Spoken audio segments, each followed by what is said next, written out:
pretty good.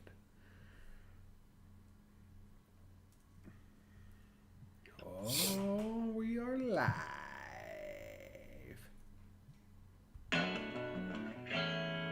We are back, and the MLB is moving. The Padres make some moves. The Brewers make some moves. The Rangers sign some guys. Nationals get their catcher back. Let's go.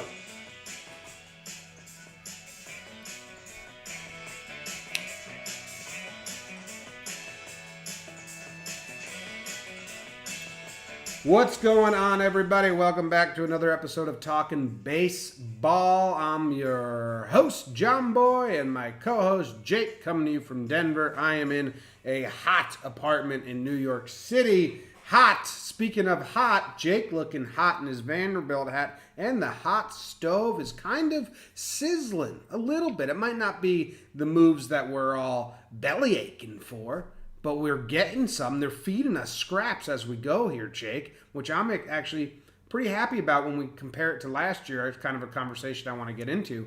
But first, how are you doing, Jake? Hey, Jimmer, Fredette. I'm doing good, man. I'm back home. Got back, what was it, yesterday or late Saturday night. Was on the road for 10, 11 days or whatever, like similar to yourself. 11 days, yeah, it's crazy. Yeah. So good. It was good to get home. Still, the reason I'm wearing my silly Vanderbilt hat, I reached over to my normal hat pile in my makeshift office in my living area that my girlfriend loathes. And none of my normal routine hats were there. So it was this guy or bust. So we're rolling with it. Vandy, Doors. Maybe we'll talk about a Vanderbilt player today. And yeah, man, getting our asses waxed until winter meetings, right? Yep. Hey, speaking of hats, Katie hates how many hats I have. Oh, yeah. And Coverage Gear, shout out, sent me 26 hats. Yeah. Our buddy killed us with hats. 26 hats. So I have like a box full of hats. I can't even wear all of them.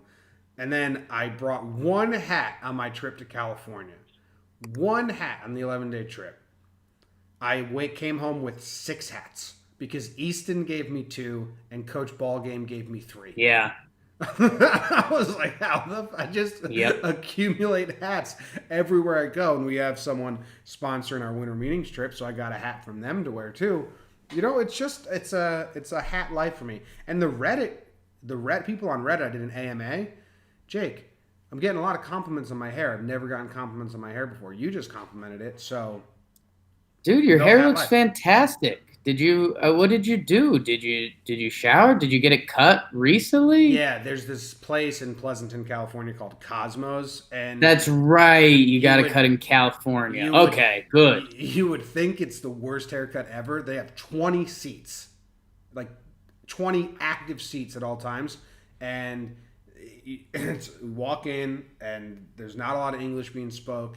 And it's $15 flat. And you're like, there's no way this can be good. They give really good haircuts. She asked if she wanted my beard cut. I never had my face touched as much by a stranger. She was shaving my mustache, Jake, so she was like pulling my face like I was Robin Williams in Hook and the little kids trying to find Peter Pan. That's what I felt like. It's like, but yeah, hair looks good, but it's a hat life.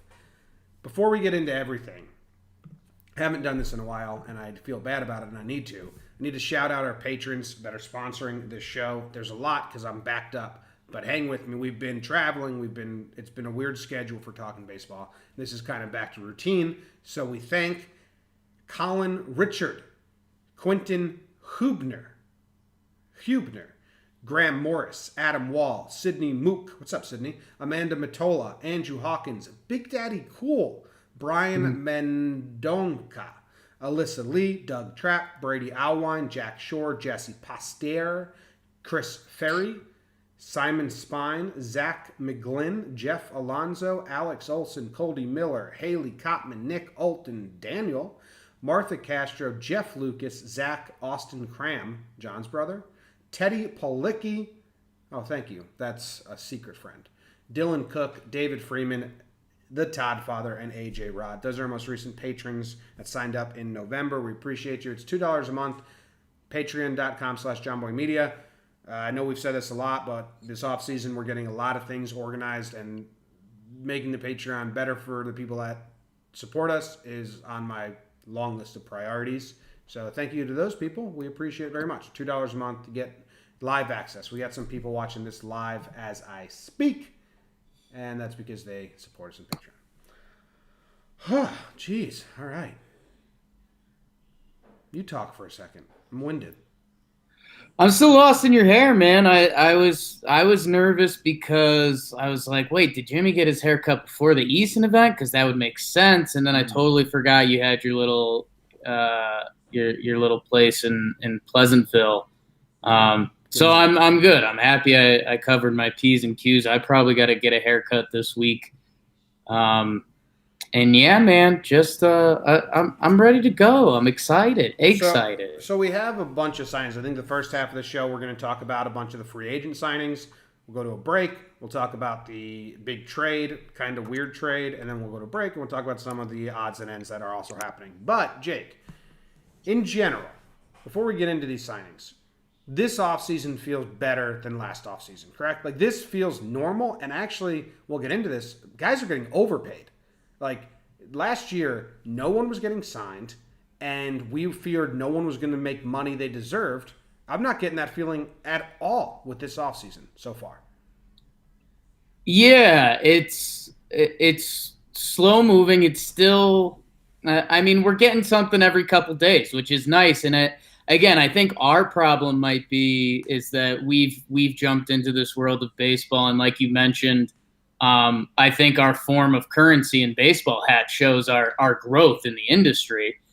Is that last year might be an awful barometer. Yeah.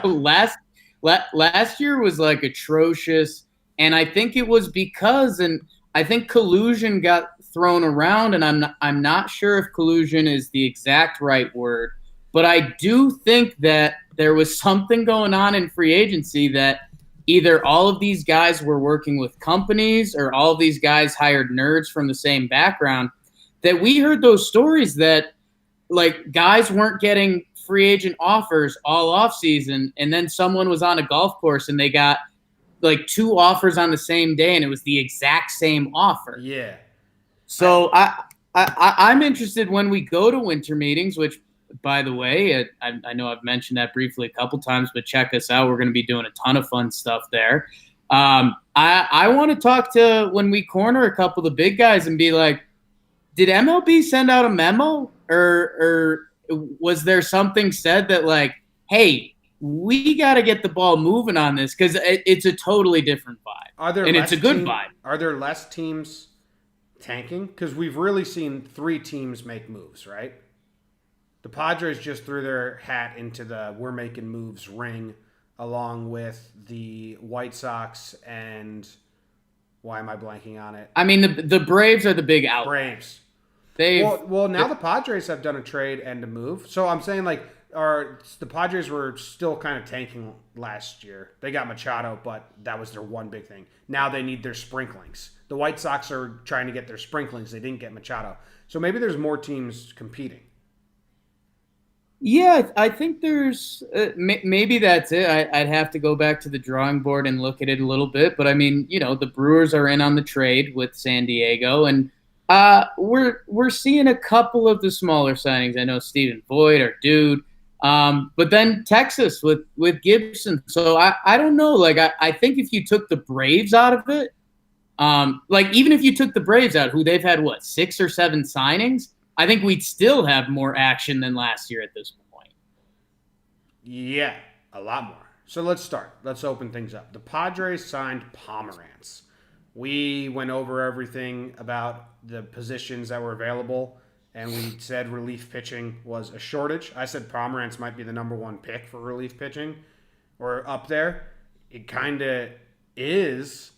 This deal, the Padres signed Pomerantz. He was on the Padres, had a good season for them. Then they traded him to the Red Sox. Then he faltered ever since until he went to the Brewers last season and made a bunch of relief out appearances at the end of the season and did really well. He got a 4-year deal, Jake. Yes. And I hate coming off like he got overpaid, but this is kind of weird to give Pomerantz a 4-year deal, $34 million. They're treating him like he's a proven commodity out of the pen. He's not. Yeah, and I think there's a couple things in the pot here. It's the dearth of relievers. Did I get it right? I still don't know. Nailed it. You fucking crushed but it. Like, I mean, there is a world where Drew Pomeranz is a better reliever than Will Smith. Drew Pomeranz, in his short stint relieving, 25 appearances, 26 innings, 45 strikeouts. I mean, the dude went nuts. But 4 years? And I don't know. I mean, yeah, but I think it comes back to the lack of relief pitching. I think, and something you mentioned that I hadn't fully crunched was that he has been around the Padres. I mean, he threw 102 innings there to the tune of a 2.47 ERA in 2016. It seems messed up. But Jimmy, I think the bigger thing is it's a timing is everything in life, man. And Drew Palm goes over to Milwaukee. They put him in the bullpen, and he just lets it rip. And he's clearly reaping the rewards. Yes, there's some risk there, but it also, if Drew Pomeranz is this, almost 2 strikeout an inning reliever that the Padres got, the contract would actually be good for San Diego. I know we're all skeptical of that, but I mean, there is a chance it works out for them. There is, but they're basically paying him like Andrew Miller money, or Will Smith, who had 30 saves last year. They did it for a full season. Pomeranz hasn't been a reliever for a full season. So to give him 4-year deal, I wonder what the competition was. Because to me, it seems like I was a 2-year deal. Like, what did Zach Britton get last year? What did Ottavino get last year? What did Robertson get last year? What did all these relievers that got signed last year? They all got 2-year deals. I thought they got 3, and I think the Britton one is kind of funny because it's got his was like a 2-year with an option for 4 years or something like that, and they got more money. I mean, they were in double digits. Pomeranz getting $8 million per year. So I think there is a little bit of the Padres are doing the Padres are kind of taking a small market chance. Yeah. Ottavino got 3 for 27, so $9 million a year. Okay, so he was $9 million. I think Britton was double digits though. Maybe, but that Zach Britton's got a much better. Right. I mean, he's got an impressive resume. He was coming off injury and stuff, but yeah, I think there is a little bit of this as a smaller market team is taking a chance. I ended up in some of the Padres blogs the other day, and they're from everything I could tell, it seems like after Drew Palm in the trade, which we'll talk about later, they added on some money, and it doesn't seem like they're going to add the impact guy anymore. Like, there's the Syndergaard trade rumors, there is Strasburg and Cole stuff. It seems like with these, they're out on it. And, I mean, if you're a Padres fan, you obviously psyched yourself up, and we're talking about how good your rotation is going to be with Strasburg. It feels like that's out of the equation for now. They still have a lot of good pieces, though. I mean, Machado, Tatis, they got a lot of players for him. Now they got Grisham as well, and they got that center fielder that's going to come up. I forget his name, Ray. What's his name? I forget. But the rotation still... yeah, leaves you wanting more, for sure. I mean, Paddock can be a stud, hopefully. Your guy. Richards, Davies, Lamet, Lucchesi, Quantrill. I don't know. Love him. That seems a year away. So we'll see what they do with the rotation there. Pick up Ryu. There you go. Yeah, throw another guy in there. And, yeah, I think because let me get back in the notes here. I think Drew Palm was the only – yeah, he was the big reliever that went. The smaller relief contract that didn't get heard of, but it's a name in baseball. Carl Edwards Jr. got 1 year, $0.95, so he didn't get $1 million. And this shows my kind of timing is everything. Carl Edwards, from 2015 to 2018, threw 159 innings, 217 strikeouts. His ERA was around 3. And he came into the season, and I'm pretty sure the Cubs were hoping that he could. Well, no, that was Kimbrel, but he was a giant part of that Cubs bullpen. He falls apart this year. He hits free agency, and he doesn't get $1 million. Drew Pomeranz, who was a butchered starting pitcher, essentially, he goes to the bullpen for 2 months, crushes it, and he gets 4 years, $34 million. Yeah, everything I read says Carl Edwards had that hesitation in his windup that they told him was fine all spring, and the season started, and they said you can't do it anymore. And he's got like the stuff, classic baseball saying, but and this is so rude, but the rumors are like the mental makeup. Like if something goes wrong, he just spirals out of control, and that's what this entire season was. It's pretty low money there, but what are you gonna do? Bad timing. Timing's everything. Nationals have agreed to re-sign free agent catcher Yan Gomes to a 2-year, $10 million contract. And catchers are just dropping like flies off the board. We had d'Arnaud go. We had Grandal go. We had Yan Gomes go. Who did Houston pick up? Garou? Garneau. We've had d'Arnaud and Garneau go catching-wise. I mean, Garneau's not really anything to whatever. And then there was another catcher as well. Flowers. So there's all the catchers going. But this is, after Grandal, this is the next big one, right? Yan Gomes. Yeah, I'm interested to see. I mean, he's a guy who's had some big years. He's going to be 33 next year. I think Suzuki's back too, so they're going Gomes Suzuki.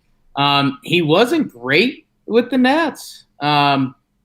He had a couple bigger seasons in Cleveland, but yeah, I don't know if it's a comfort level. I don't know if they were looking at the market. Maybe they just really like the Suzuki Gomes pairing, but good for him. And I think this is what's interesting about this one. I think this goes back to kind of where we started the conversation, that this free agency is moving and guys are getting signed.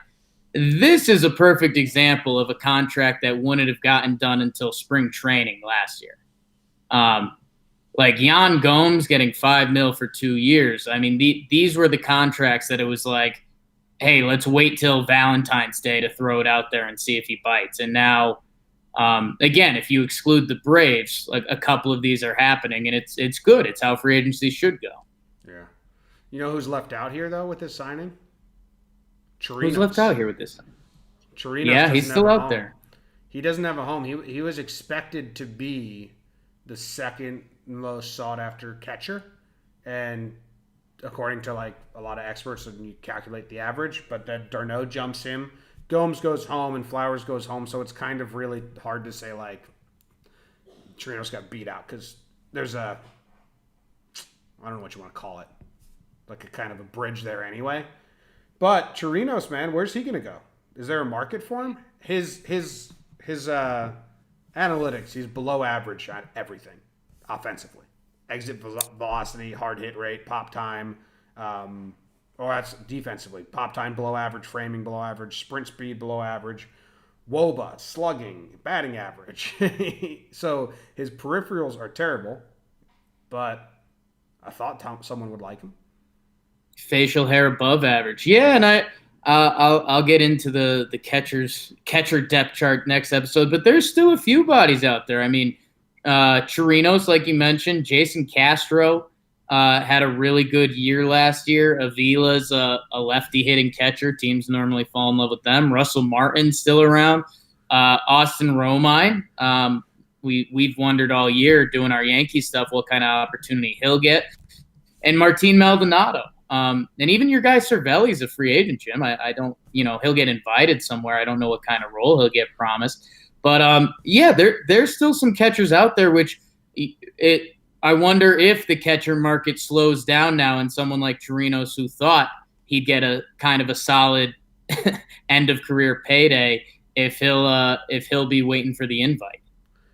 Quentin Hubner in the chat says, I assume Maldonado goes where Cole goes. No.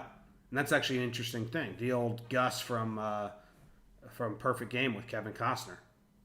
hey, if you're gonna spend 33 million a year on the pitcher, you might as well pay the 3 mil for his catcher he's lights out Yeah. with, right? R.A. Dickey and what was his name? Our buddy?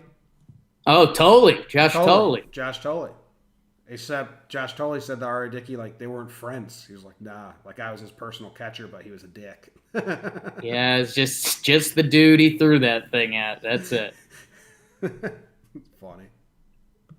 What else do we have? We have the Mariners agreed to a one-year deal with Kendall Graveman, who's coming off Tommy John and made his way back to the minors this year. The Mariners give him $2 million total. It's $1.5 million for 2020 season, and if they don't want to bring him back, a $500,000 buyout. So that's $2 million guaranteed. If they do want to bring him back, it's a $3.5 million club option for 2021. Kind of a nice deal for a guy who was good for the A's, got hurt, is recovering. And the Mariners, though, I mean, does this mean Carl Edwards Jr. for $900K and Kendall Graveman for 1.5 are like two options in their rotation? Well, I think Edwards, they're hoping he's just a body in the bullpen from him. If he can find some of the past 4 seasons before this one, I mean, he can be an asset for them. Edwards isn't starting yet. I just mean they have some cheap options back there. Yeah, and it's if you're a Mariners fan, obviously you're you're not going outside and banging the trash can and screaming through the neighborhood about these guys, but Kendall Graveman's an interesting one. He's never been the big strikeout guy. He's kind of a sinker ball pitcher, which those guys are falling more and more out of love with a lot of MLB front offices. But Jim, he's got a career 4.38 ERA, which I know I've got a couple people triggered just because you're going off ERA. Well, yeah, that's how many runs they allowed, and that's still important to a degree. And the thing I wanted to compare it to is Kyle Gibson. Kyle Gibson's a lifetime 4.52 ERA guy, and he just got 3 for 30. So Kendall Graveman's coming off injury. We'll see what he's got. I've heard his velo's there. Read one article. I didn't even read it. I don't even think I clicked it. It was just the Google blurb. But I saw someone said Kendall Graveman's velocity is there, so I'll believe it until I see it. And yeah, I mean, what's the worst case? I mean, if he doesn't have it anymore after injury, you took a shot on a guy. I mean, best case, he could go out and twirl 160 innings for Seattle this year. What Seattle? I never know what they're fucking doing, man. So their rotation now is Gonzalez, Kikuchi, Sheffield, Graveman. Okay. I think they want him battling for it. Yeah. I think next year. I think next year for Seattle is like let's see what these guys are. Can Justice Sheffield be a third or fourth starter, or are we going to have to figure something out with them? Are Kelenic, are these young guys that they have as hitters? Who's actually going to be like a piece for the Mariners going forward? And then I'd like to think next year will be like an aggressive Mariners free agent. I feel like the Mariners refuse to take a stance. Are we rebuilding or are we contending? And they just meddle in the middle there. And it seems unfun for the fans. I think I think they've stated they're rebuilding. They brought in their new team and they've had their analytics plan. But they've been doing it. I think we were giving them some love previously because they weren't afraid to bring on someone like an Edwin Encarnacion and use him for a little bit and trade him. Like it's kind of this funny thing that teams have ignored. They got Juan Then from the Yanks. Great move. Hey, Juan Then might be twirling it. They love Juan Then. It's their second time snagging him. It's I don't know. We'll see what's going on with the Mariners. They're transaction happy. We all know that. Let's talk about this. Yeah, Gibson, I don't. Good luck, Kendall. The Rangers gave Gibson basically the same exact contract they gave Lance Lynn. Everyone said they overpaid for Lance Lynn. Lance Lynn had a really good year. Kyle Gibson now joins Lance Lynn and Mike Minor as a guy they want to succeed with them or excel under their tutelage. Because Kyle Gibson's stats aren't really impressive, but his stuff can be. But this is an overpay with hope. They must really think they can do the same thing they did with the other two guys with Gibson, and I feel good for Gibson. Happy for him. I thought the Yankees were going to be interested, which I wasn't going to be too happy for as a Yankee fan. But dude, another guy like nothing jumps off the charts with his stuff. He doesn't have like a great fastball. He doesn't have a great K percentage. Doesn't have. He's got. Yeah, nothing's like crazy, but they think he can be an arm.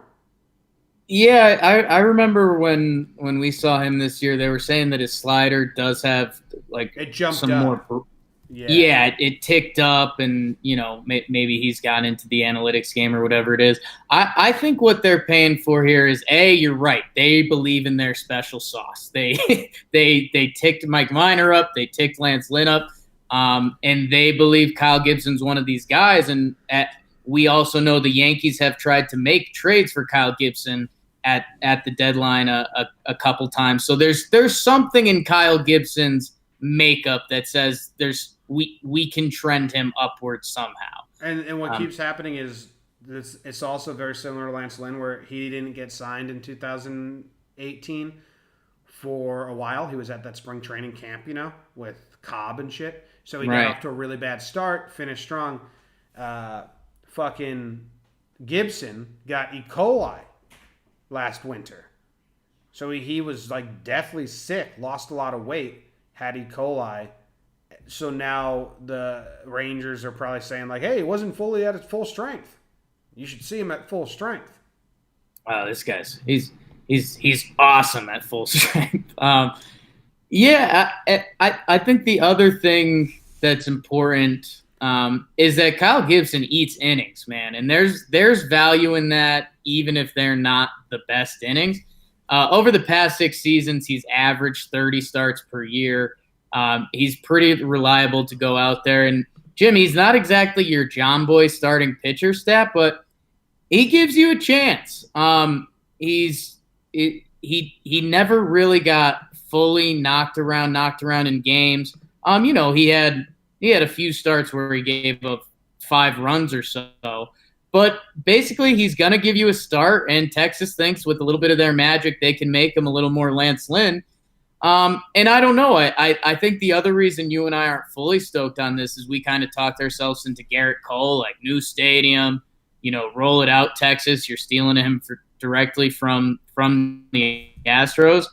Open up. People have been known are one of the big 3 basemen to Texas, and this signing makes a lot of sense for that. Yeah, I'm rooting for it to work out for them because I like when teams pay the guy a little extra because they believe in him, and I like when the guy takes that faith and comes through. If you're not rooting for that, you're kind of a dick. But it seems like an overpay from the jump a little bit. 172.6 innings pitched is his average over the last 6 seasons, which isn't 200, but you don't really get that. There's a guy at the back end of this show who also has the same skill set of being dependable to eat innings that I'm interested in, but we'll get there when we get there. Are there any other transactions? Is that all, really?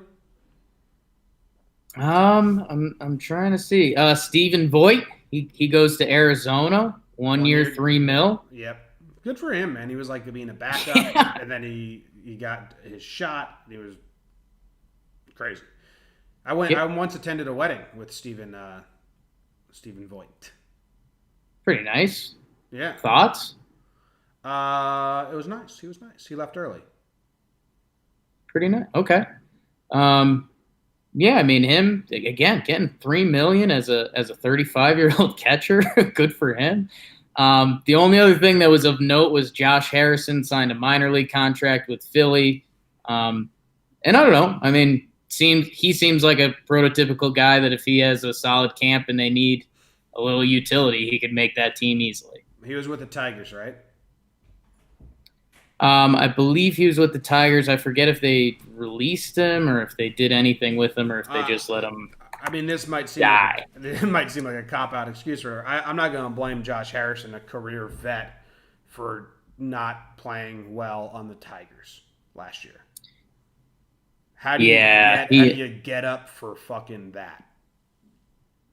Man, Pittsburgh to Detroit. He was an all-star in 2017. He's been pretty brutal since. So he's a fun player when he's right. It would be cool if he could get recharged by being with a real baseball team. Yeah. All right, let's take a quick break, and then we're going to come back and we're going to talk about this big old trade between the Padres and the Braves.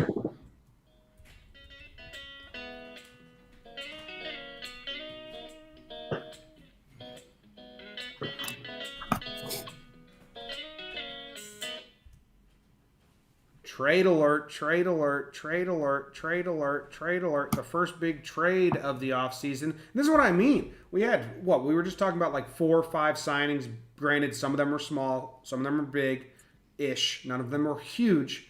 This trade, four guys moving, 2 teams involved. It's not huge, but it's such a nice appetizer trade for this offseason. I'm a fan of it. And if you haven't heard what happened, the Padres and Brewers have broken open the trade market. They swap a bunch of young players. So the Brewers traded Trent Grisham and righty Zach Davies to San Diego, and the Padres are giving them Luis Urias and Eric Lauer in return. So I'm not to knock like Davies, but Trent Grisham and Luis Urias, the 2 position players, are kind of the interesting pieces here. Trent Grisham wasn't that high of a prospect. I think he never really like dominated in the minor leagues, but he came up and he put together a really good effort for the Brewers at the end of the stretch. He started in the wild card game when Yelich got hurt. And Luis Urias is kind of the opposite. He is fantastic AAA numbers. Now he's got very, very, very small plate appearances, like 300 in the majors, and they're not great. But he's only 22 years old. So the way I break this down is the Brewers are receiving the highest ceiling and lowest ceiling pieces in this trade. I think Urias, am I saying that right? Yeah. I think he's the highest ceiling. And I think what is it? Urias, says Baseball Reference. Urias is the highest ceiling. Eric Lauer is probably the most like that. And that may be being rude. Maybe I'm talking about my butt. I think Trent Grisham is a good now player, and it's also needs. The Brewers are pretty doing well with outfielders. They got Kane, they got Yelich, they got Braun, they got Gamel, and I think they have a rookie coming up. They don't have any shortstops. They want to move on from Arcia. They're going to put Urias at shortstop, Jake, which is a big gamble. That's where I think now he grades out better as a second baseman. So now you're taking this dude, 22-year-old, high ceiling, and you're going to just plug him in as your shortstop, and he hasn't proven it with the bat yet. There's a lot of risk here. There's a lot of reward. Trent Grisham was surplus for the Brewers, so they get rid of him. Zach Davies is a starter. He's going to go be in the Padres rotation now. He's kind of like an average starter. Maybe they can tap anything. But the interesting thing is Eric Lauer, he fits the Brewers mold as a thrower. Like they get a guy now that they can just use wherever they want, which is what they want. So those are my initial thoughts, I guess. What are your thoughts on this? Yeah, I'll stay with the pitchers for now. I think when you lay everything out there on paper, Davies is better than Lauer. Davies has 3 seasons with 28 plus starts, where his ERA is under 4. Which that's a pretty solid starting pitcher. 2018, he was hurt. He had kind of a bad year. He's not a big strikeout dude, but he had a 3.55 ERA last year. That's nothing to shake a shoe at. What's that phrase? You can't swing a cat in here without hitting a celebrity. Yeah, you can't swing a cat at Zach Davies without him having an okay year last year. And yeah, I know the analytics crew would want to come at me. His FIP was a lot higher. His FIP was 4.56. So I don't know. Maybe this was and he makes $5 million more than I think Lauer will make this year. So I think it was San Diego bringing in a better arm and willing to pay the money. it was Milwaukee, like you're saying. I think Lauer's a young guy who he threw his innings, and maybe they can find something to make him a little better than his 4.5 ERA or whatever it was. But I think pitching wise, you give Davies the leg up here. On baseball savant, they have the little meter where the ball slides from poor to average to great for each analytic. You've ever seen those graphics for players? Yeah. So Eric Lauer doesn't have a single bar that's above average. Fastball velocity, fastball spin, hard hit, exit velocity, X slugging, X batting average. You know what he's got, Jim? Miles and miles apart. He's a lefty that can throw innings, babe. Yeah. That's a language that always speaks in this sport. What do you got on the position players? Because I think those are the more interesting topics here. That's where this does get really fun, because I know, like you said, no offense to Davies and Lauer, but you don't see those guys, necessarily game 2 of the NLDS going out and shutting 7th shutout. Prove me wrong, guys. I'm more than open to that. The Urias Grisham thing is interesting. So Grisham used to be kind of a top 100 prospect. He had a couple tough years in the minor leagues. Then he turned it on. He gets the call up when Brawny goes down, and they throw him at the top of their lineup for this playoffs run, which, again, how different does this playoff look? That's the other part that sucks here. Like, I was so excited for the Grisham redemption story in Milwaukee, and now they've traded him away. He's going to be hated in Milwaukee forever. I think they'll clap when he gets back, and they'll apologize. They're nice Midwestern people. Yeah, in the first inning, after the 4th, after a couple brouhahas, I think they'll do it. But you're right, and you were all over it, Jim. The big thing here is Urias playing shortstop. Tatis and Machado are on the left side for the Padres, so that was pretty well locked up. And I think the question mark is because he does have a really good hit tool. In the minor leagues, he's hit over 300.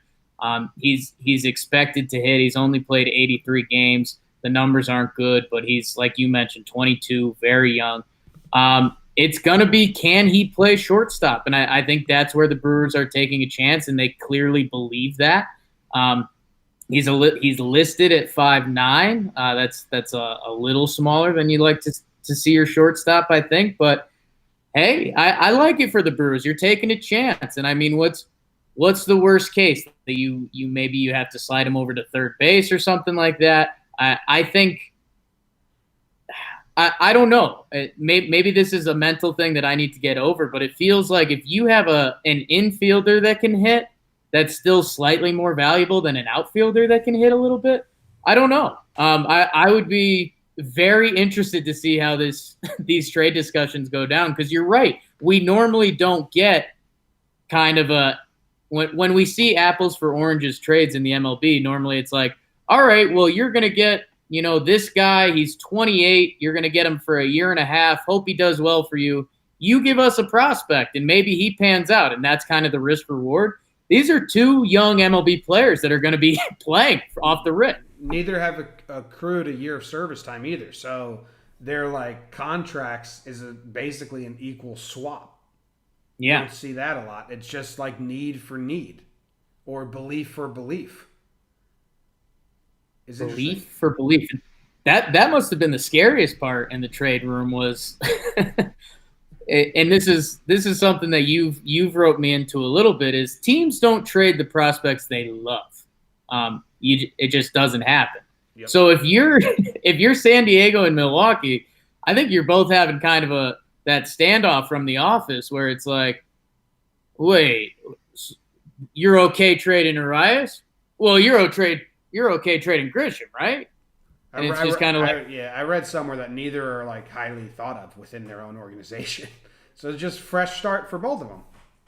Yeah, good. Urias crushed AAA last season, just to let you know. 315 batting average, 398 on base percentage in 73 games, 998 OPS. It is the Pacific Coast League. But the on base percentage, air doesn't really come into that. Yeah, I mean, throughout the minors leagues, he hit 308 with a 397 on base. So it's It's can he pick it at short? And I think that's I don't know if it's risk reward, but that's if you're the Brewers, it's like, okay, if you throw Urias out there and it doesn't look like he's going to be able to pick it at shortstop, all right, then you know what? Slide him over to second base or third base. Like I don't think his defensive tools are bad. I just think I mean, think about it. If they're willing to give him the shot at their shortstop job, he should be able to pick it at second base where he's played. Let's see, he's played the majority of his minor league innings there. But they've got Hiura there. Yeah. Do you like the Brewers depth chart now? It's kind of good. They got Hiura at second. They're going to have Arcia or Urias at short. I think Urias. Shaw, they have him as their third baseman. They need They need someone. Right now, this has Shaw as their third baseman and their first baseman. And they have their backup first baseman as Ryan Braun. So I guess the Brewers need a first baseman. Yeah, I think maybe they'll fully move Braun to first base. I don't. That was Brewers fans. That might have been blind speculation. I mean, he's had a few years. Any first baseman? I don't know. Thames.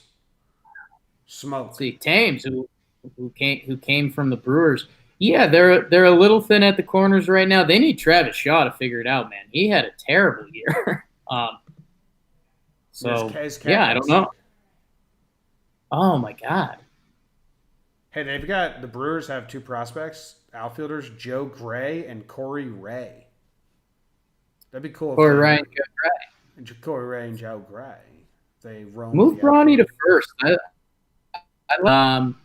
Yeah, the first base options are Howie Kendrick, Edwin Encarnacion, who I think he's mostly a DH, but we saw him play some first base. Todd Frazier. Todd would be a fun guy in Milwaukee. Play a little third and first for them. That would be fun. Tell him and Shaw to just fucking figure it out. Hey, fucking figure it out. I don't. This trade. It's going to be easy to grade, I think, and I like that about it. Like in 4 years, I think we'll be able to definitively be like, that team won. Yeah. Because it's so equal with contracts and money and shit. Just an outfielder for an infielder. Yeah, I mean, that's what it is. Like the arms are going to throw, and maybe we're wrong. Like maybe Davies is a lot superior to Lauer, but yeah, I mean, this is Urias versus Grisham, which we don't see that shit a lot in baseball. I like the idea of the Brewers saying, like, all right, you can have Davies, but we need an arm back. And Padres saying, do you want a starter? Do you want a reliever? Like, no, we want neither. Thrower.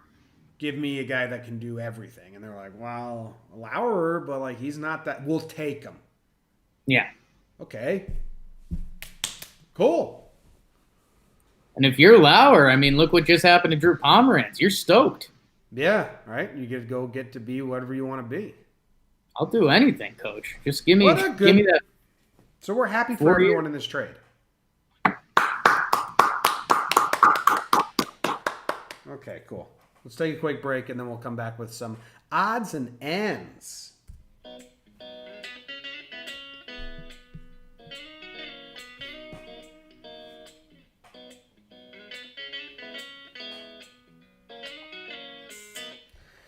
Jake, we just clapped closing the last segment. I got to tell you, I'm going to open up this next part of the show mad. And I might be going out of order here. But God, fuck the Orioles. Damn. And baseball. Okay. Jonathan Villar is set to make 10-point-something million in arbitration because he's been playing well for a team that is actively trying to lose. The Orioles have waived Villar because they don't want to pay him. Even though if they paid him, they'd still be like under $80 million on the year, and he would still be a serviceable, good player for them. But they're so committed to being bad. Like, they're not even done being bad yet. They've had 2 seasons of being fucking awful, and they're still like, nope, we're still in the bad section of this rebuild. So they waive him. No one picks up Villar because no one else wants to pay him $10 million, knowing that if no one picks him up, you can then sign him for less money. And that's just a fucked system for Villar. It sucks. Dude, Yeah. dude plays well enough that arbitration says he's worth $10 million. Every team says, nope, not paying it. What the fuck? That's got to be a slap in the face. Now, he can, if he cleared waivers, if a team signs him, he might get a 2-year deal, lower average money per year, but a little more comfort in knowing he's got a second year. But it's just one of those things where, like, this sucks, man. This isn't, like, fun.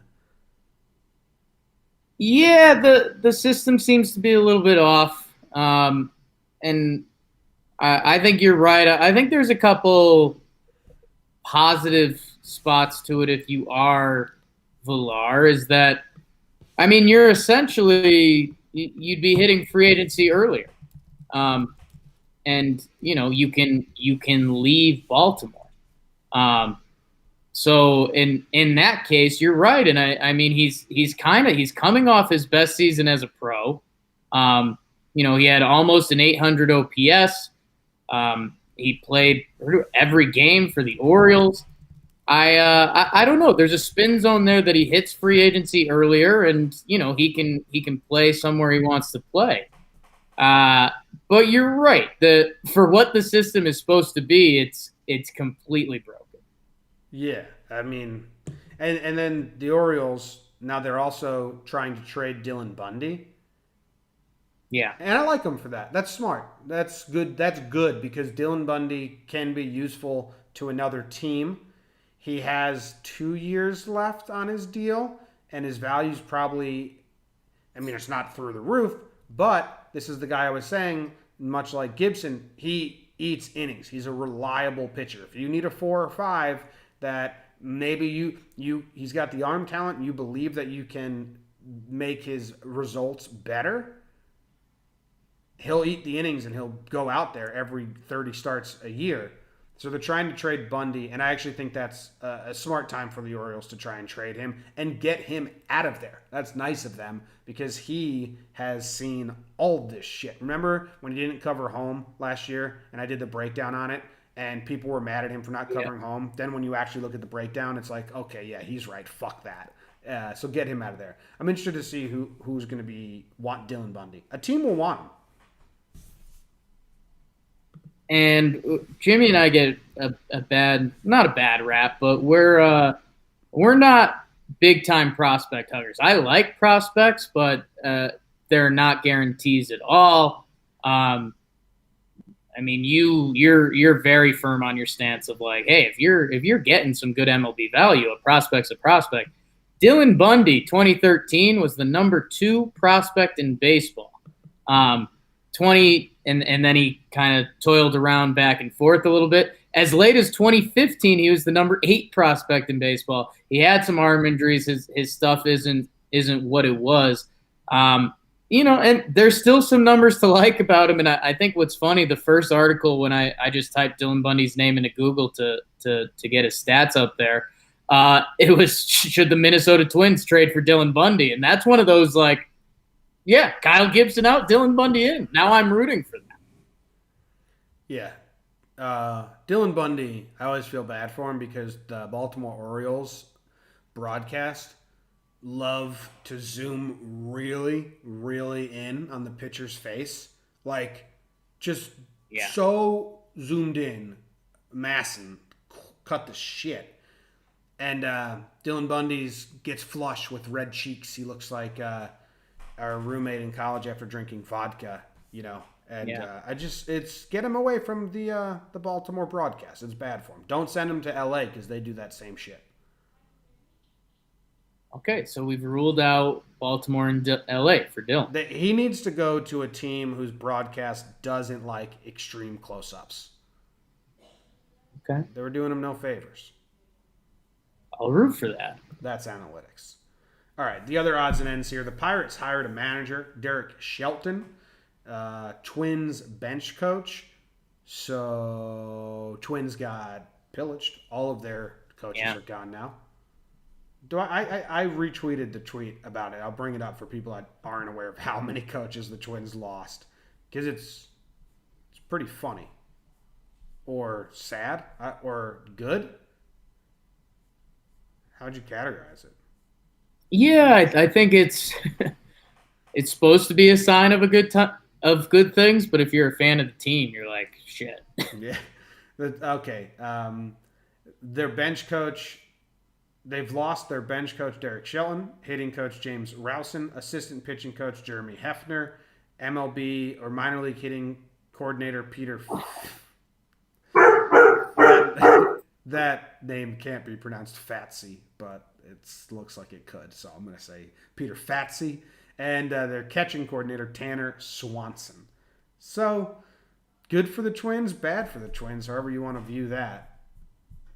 Graduating a lot of guys to other teams.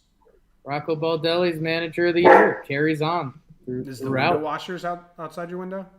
No, someone in the apartment above us just dropped something, which has alerted Noodle to protect me.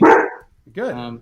Which is odd because I've strictly told him, like, don't worry about it. Don't worry about me ever. Yeah, if I don't make it, don't fret. You got anything on this hire? I mean, I honestly have no thoughts because I don't know a thing about Derek Shelton. Hey, he's.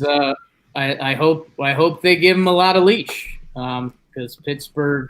Who knows what's going to go on in Pittsburgh? We're rooting for some Ben Cherington big moves. Yeah, good for him. And I'll give an assistant coach spin zone for the Twins.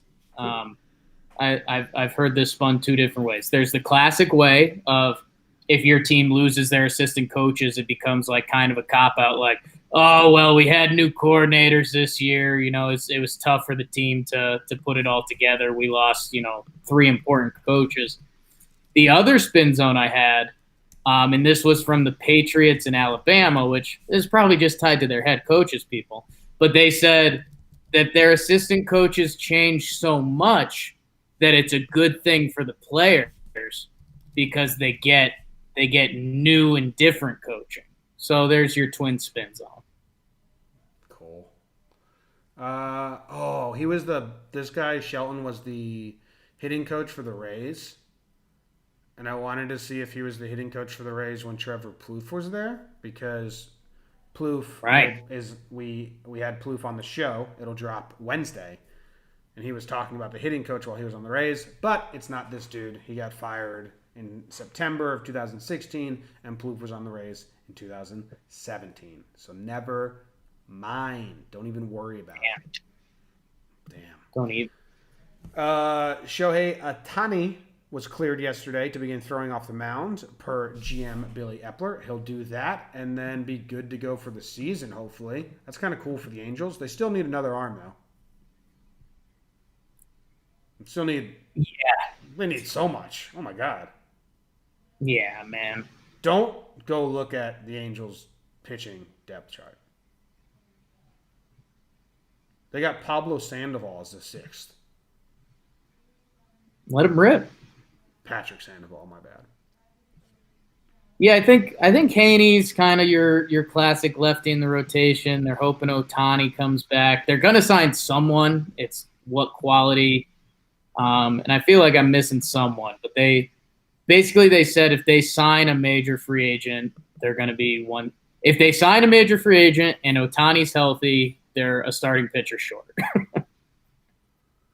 Interesting.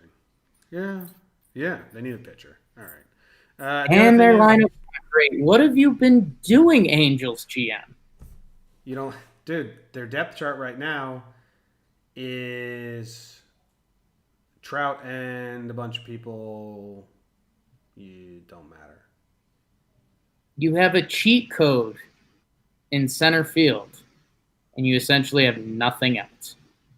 Yeah, Simmons is good defensively. La Stella was good for a while before he broke his leg. Yeah, man, I don't know. The Rangers are interested in Miguel Andujar. I don't know if that's 2 Yankees, but great, pick him up. And the Twins are bringing back their powder blue uniforms, and I'm actually loving what Nike's doing with these uniforms. I don't know if it's Nike's having a say, but Padres are going back to brown. Twins are going back to baby blues every now and then. The Brewers had some cool uniforms. I didn't like the one, but I like the other two. I'm excited. It's going to be colorful for the MLB. Yeah, bring some color to baseball. Make it fun. That's the goal. You got anything else before we end this show? How long have we been going? Oh, we're at an I hour. I don't think so. I think the only thing I'd throw your way, which we've teased ourselves about doing this. I don't know if you're ready. Do we do an elevator talk? Whew. Yeah, let me pull up the wheel. If anyone started listening to us in the off season, this is something we do during the season, and we gotta start implementing this again. Every episode, we're gonna spin a wheel. It's gonna land on a random team. We get to respin twice because sometimes we talk about teams a lot during the show. And basically, if you're stuck in an elevator with a fan of this team, we're just giving you some fodder. Jake and I we go to our websites, we browse our stuff as fast as we can, and just to be in the know about this team. Here we go.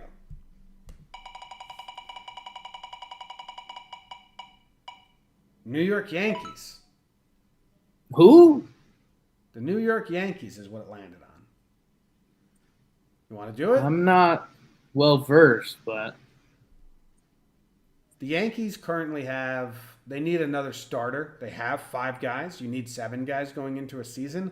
Their 4 and 5 are J.A. Happ and Jordan Montgomery, and that's not really the best. You want another guy. You want to be able to slide one of the top 3 down.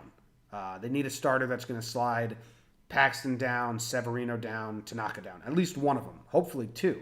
Hopefully 3. But they need another starter that can be a 1, 2, or 3 so that everything gets slid down and Jordan Montgomery becomes a safety or Happ becomes a what have you out of the pen.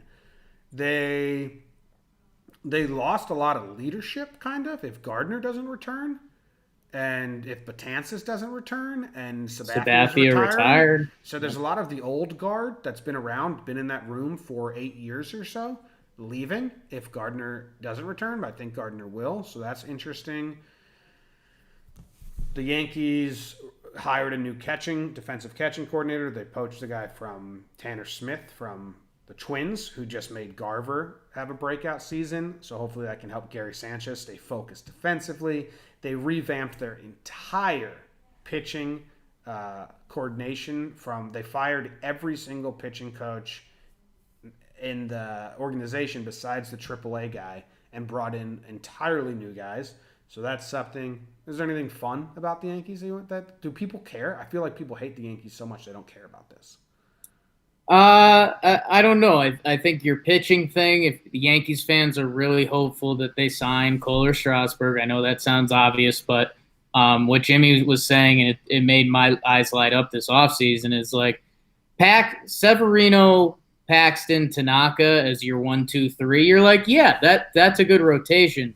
If you make those guys a 2, 3, and 4 with Strasburg or Cole, it makes the rotation insane to go along with a lineup that's been really solid. I think if you're a Yankee hater or if you don't care too much, if your team has holes, if you have holes at first base or maybe corner outfield, and we just ripped on the A's. We just talked about who are the Brewers going to throw out there. The Yankees had so many injuries last year that they had a lot of guys step up, and they have a lot of bodies on the roster that we think that there's going to be a trade. And it's guys that we think overachieved. Like, if you're not familiar with Mike Ford, go look him up. He went nut job. Like, if you're a team looking for a sleeper, cheap first baseman, Mike Ford would be a guy to look into. So the Brewers are going to get Mike Ford. Mike Ford to the Brewers, Clint Frazier to the Angels. And, I don't know. I guess that would be my thing. If you're a fan of another team, go look at the Yankees, some of their stats from last year, and be like, wait, who's this Clint Frazier guy? So we pillage him? And Yankee fans will be like, oh, you can take him. Yeah, no one's looking at Clint. His values. They have 2 guys, Clint Frazier and Miguel Andujar, who were in trade talks after 2017, 2018, and they held on to him. And Andujar was second in Rookie of the Year voting in 2018, had a good year. Those guys now the Yankees probably are dying to trade him, but they hold no value. We know they're shopping Andujar really hard, and the Rangers may be interested, is what we're hearing, and that'd be cool. I like Andujar, but he just doesn't have a spot. And if the Yankees do successfully trade Andujar, look for them to pick up a utility infielder, or maybe trade for Jerkson Profar from the A's as a utility bench guy, something like that. But whatever. Scared World talk Series about the winner. Yankees. Feel like everyone hates when we do it. Sorry. What'd you say about World Series? Nothing. Okay. All right. That ends elevator talk. Thanks for joining with us and coming on the elevator. Jake, any final words to close out this episode? Get excited. Jimmy mentioned it casually. We've got a midweek episode coming out with a new friend of the family, Trevor Plouffe. He joined us for a full hour, talked about a ton of stuff, talked about the Astros, talked about his career, talked about some general baseball questions. It'll be out on Wednesday. So enjoy, rate, review, subscribe, leave a comment, do whatever you want. Thank you very much. We are out of here. And everyone thank the stove for being at least somewhat hot.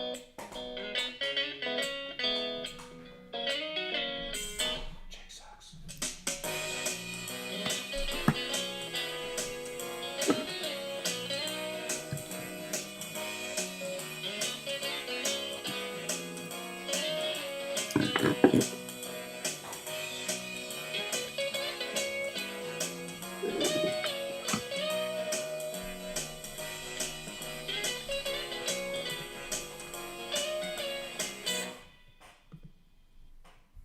All right. Thanks for hanging out with us, guys. Mark Gorman said, "Good show." Thanks. Gorman. Thank you, Gorman. We appreciate that. Gorman. See you later.